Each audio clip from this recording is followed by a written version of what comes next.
শিৱসাগৰত ৰাভা দিৱসৰ বৃহৎ আয়োজন, কেইবাটাও জাতীয় সংগঠনৰ জিলা সমিতিৰ এই বিশেষ পদক্ষেপ।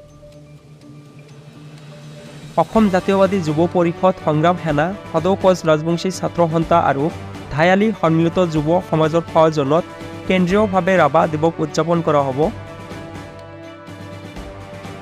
শিৱসাগৰৰ হৰগৌৰী মন্দিৰ প্ৰেক্ষাগৃহত ৰাভা দিৱসৰ সাংস্কৃতিক কাৰ্যসূচীৰ মুখ্য আকৰ্ষক হিচাপে উপস্থিত থাকিব শিল্পী ৰাজীৱ শদিয়া।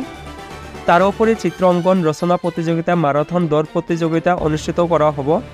ৰাভা দিৱসৰ মহান দিনটোত সৃষ্টিশীল নৃত্য প্ৰদৰ্শন আৰু বাৰে ৰহণীয়া সাংস্কৃতিক সন্ধ্যাৰ উদ্বোধন কৰিব চক্ৰধৰ গগৈয়ে।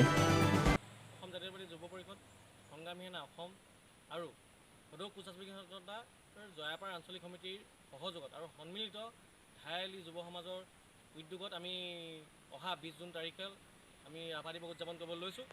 এই ৰাভা দিৱসত সমূহ শিৱসাগৰবাসী ৰাইজৰ উপস্থিতি আমি একান্ত কামনা কৰিছোঁ।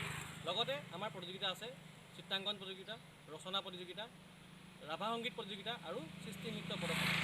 ৰাতিলৈ আমাৰ অসমৰ উদীয়মান কণ্ঠশিল্পী, অসমৰ জনপ্ৰিয় কণ্ঠশিল্পী ৰাজীৱ শদিয়াৰ গীতৰ সহায়ৰ লগতে বিভিন্ন সাংস্কৃতিক অনুষ্ঠানে সাংস্কৃতিক অনুষ্ঠান আমি আয়োজন কৰিছোঁ। গতিকে সমূহ ৰাইজৰ উপস্থিতি আমি একান্ত কামনা কৰিছোঁ।